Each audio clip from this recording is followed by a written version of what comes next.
Mothra, lançado em 1961, dirigido pelo grande diretor Zero Honda, traz como seu monstro principal uma mariposa gigante.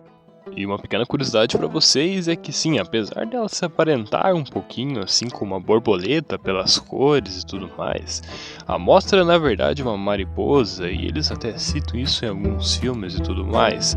A diferença das mariposas e das borboletas pode ser ilustrada aí nessa imagem, mas eu não vou ficar pagando aqui de especialista de insetos porque eu também não sou tão conhecedor dessa área.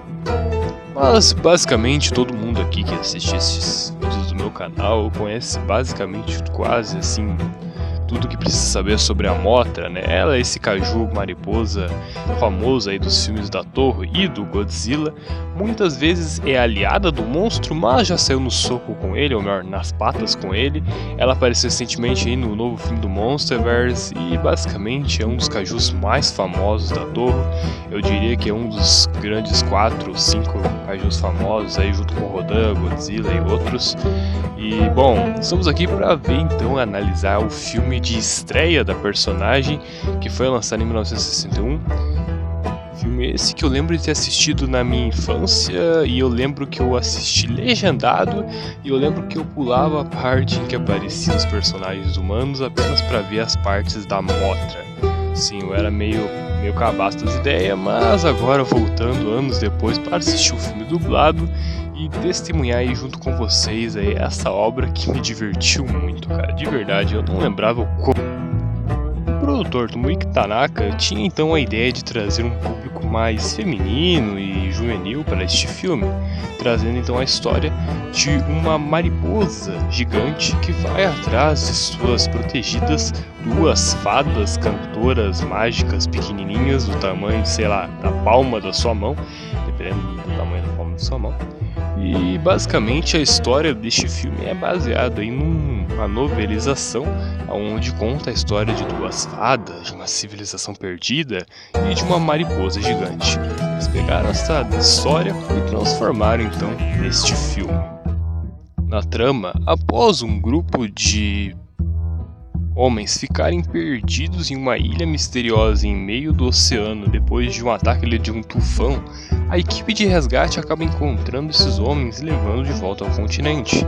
Lá, eles tentam interrogar eles, tentar descobrir o que aconteceu com os homens. O interessante é que a ilha onde eles foram parar era uma ilha que foi usada por testes nucleares. No entanto, os homens não apresentavam nenhum sinal de infecção pela radiação. De acordo com eles, eles tomaram uma espécie de suco que foi dado aos nativos para eles e eles talvez ficaram imunes aí aos efeitos da radiação do local.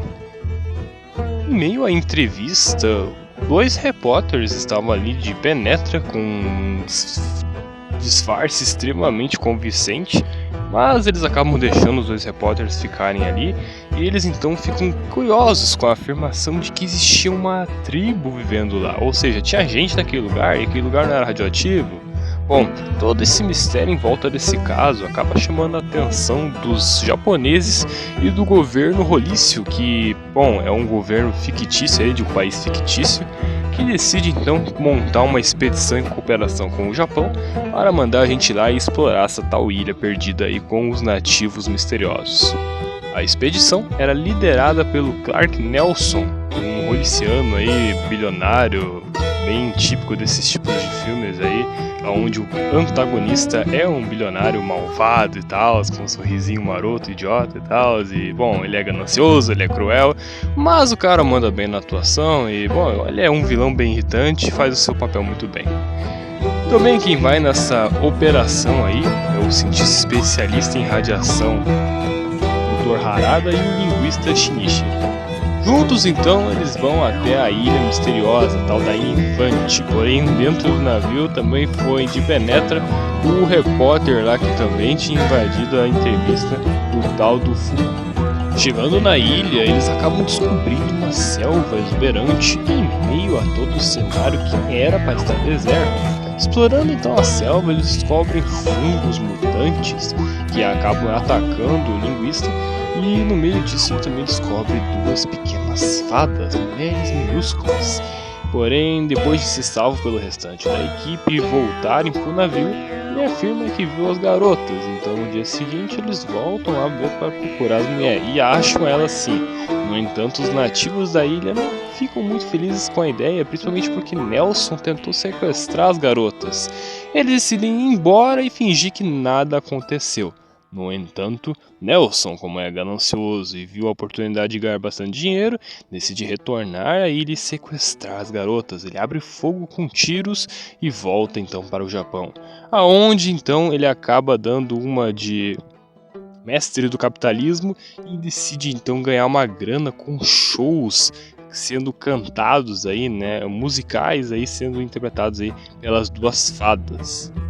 O governo roliço não quer fazer nada em respeito ao caso de Nelson, o que permite que ele faça o que ele quiser com aquelas garotas. Os protagonistas então conseguem, com a conscientização do Nelson, conversar um pouco com as fadas, onde elas revelam que estava tudo bem, que a deusa Motra estava vindo atrás dela. E aí ferrou, né, cara?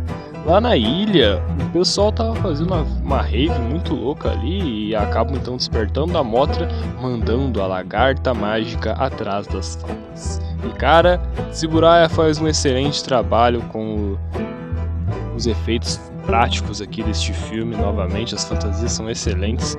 Essa lagarta aí da Motra é muito icônica. E ela sai nadando, cara, sai nadando em direção a Tóquio para tentar então resgatar suas amiguinhas cantantes, destruindo um navio no meio do caminho e nada pode parar ela, cara. Os protagonistas então tentam numa segunda tentativa resgatar as fadas e tentar de certa forma descobrir uma maneira de impedir Motra de chegar ao Japão. Enquanto isso, nosso querido detetive Fukuda aqui, cara, esse cara é muito carismático, ele é praticamente o Didi japonês. Ele então enfrenta os homens do Nelson numa sequência de ação épica, e depois ele e os outros protagonistas decidem questionar as fadas se não tem nada pra fazer. E elas falam que não, cara, nada vai impedir Motra de chegar até elas. E aí fudeu, né, cara? A Motra chega no Japão, começa a atacar o terror, chega na torre de Tóquio e se amarra num casulo gigante, preparado aí pra atingir sua outra transformação, né, sua outra fase, sua metamorfose, que aí vem o visual icônico da mariposa gigante. Nelson decide escapar então, ele foge para o seu país de origem, só que adivinha só, a Motra vai até lá também, cara, ela não poupa esforços para chegar até as suas amiguinhas. Nelson decide escapar então no meio da rua, mas a opinião pública fica totalmente contra ele depois que a história dele usar as fadas e atrair a Motra para cá se espalhou. O pessoal tenta impedir que ele foge, ele acaba ficando meio loucão, mas a polícia então consegue resolver dando uns tiros na cara dele ali. Ele cai no chão duraço e os protagonistas então recuperam as fadas. Eles decidem então realizar uma estratégia para atrair Motra de forma pacífica até eles, usando os sinos de igreja combinados ali para imitar o som que as fadas fazem, junto ali com um desenho semelhante aí ao símbolo da Motra e tal. Eles conseguem atrair então a mariposa, que ela fica mais tranquila. Eles libertam as fadas e juntas com a sua mariposa gigante, elas voltam para a Ilha Infante para nunca mais serem perturbadas. Motra é basicamente uma alegoria para uma entidade que protege o Japão da influência e expansão ocidental, ou mais diretamente ainda, de sua reconstrução americana do Japão após a Segunda Guerra Mundial. Tudo isso que eu estou dizendo é baseado no fato de que esse país fictício apresentado no filme é uma espécie de paródia / sátira do próprio governo americano. Eles são gananciosos, eles querem fazer dinheiro com tudo, eles realizam testes atômicos que prejudicam a vida das pessoas. Tudo isso aí é um substituto aí não tão sutil dos Estados Unidos, uma sátira das suas ideias ocidentais do capitalismo que influenciaram de certa forma a reconstrução do Japão. Então, cara, o filme tem toda essa pegada aí realmente aí da questão mais do Japão mais tradicional, com toda essa questão aí da América ocupando aí o Japão e tal para reconstruir depois da Segunda Guerra. Então você também tem esse tipo de crítica que é um negócio mais sutil, um negócio assim mais leve, só que é bem feito de certa forma, sabe? O filme tem toda uma estrutura que lembra muito o filme do King Kong, mas cara, é realmente o próprio filme do Gorgo, que lançou no mesmo ano do filme da Mothra, aliás, também tem uma estrutura de roteiro muito semelhante a uma criatura que é descoberta por alguns vigaristas e é levada então para um outro local. Daí rola treta e tudo mais, e essas criaturas que são levadas a esse local são obrigadas a realizar shows e tudo mais. Então tem uma estrutura parecida, mas eu acho que eles conseguem ir para caminhos inovadores e originais, e conseguem se divertir de maneiras diferentes, cara. O filme da Mothra realmente é muito divertido, cara. O elenco humano é muito bom, cara, de verdade. O Didibo japonês ali é muito engraçado. Até o vilão é chato pra caraca, mas ele consegue ser um bom vilão, assim, dentro das limitações opostas pra ele e tal. Mas realmente a direção de Zero Honda aqui brilha perfeitamente, tanto no seu tom mais leve, como também nas sequências de direção aí de destruição envolvendo o monstro da Mothra e tal. Realmente eu gostei muito da história, é um negócio bem divertido, bem leve assim. Eu acho que é perfeito assim para você que é um fã de monstros gigantes, para você que gosta do personagem da Mothra e até para você que só quer ver um filme mais divertidinho aí, mas que realmente consegue não só te divertir, mas te entretém e também te traz uma boa ideia aí das origens da Mothra. E realmente, cara, é muito bacana mesmo o filme. Eu me arrependo de não ter assistido da maneira certa, como na última vez, assim. Quer dizer, na última vez eu assisti totalmente errado, dessa vez aqui eu assisti tentando então aproveitar ao máximo da história, dos seus personagens, de tudo, todo o contexto aí da obra em si. Se você gostou deste vídeo, considere se inscrever no canal, deixar o like e claro, comentar o que você achou do vídeo e, é claro, comentar também o que você achou do filme. Se você não assistiu esse filme, cara, por favor, assista. Não tem oportunidade para assistir ele, meu amigo, vou te dar aqui uma chance de ouro, cara. Vou deixar no link da descrição um link para o arquivo de Drive que vai te levar para uma cópia deste filme dublada, a mesma cópia que eu mesmo assisti. Vou dar essa chance então de vocês para poderem assistir este filme dublado. Isso aí, meus amigos. Depois voltem aqui e contem o que vocês acharam. E lembre-se, pessoal, não se baseiem na opinião de um pessoal aí da internet para ver um filme, cara. Vai lá e tira suas próprias conclusões, cara. Eu gostei do filme, mas pode ser que você não goste, ou pode ser que você goste mais do que eu gostei e tal. Eu achei o filme divertido, mas crie então suas próprias opiniões baseadas em suas próprias experiências, ok, pessoal? É isso, pessoal. Então, força com vocês sempre. Até o próximo vídeo. Tchau.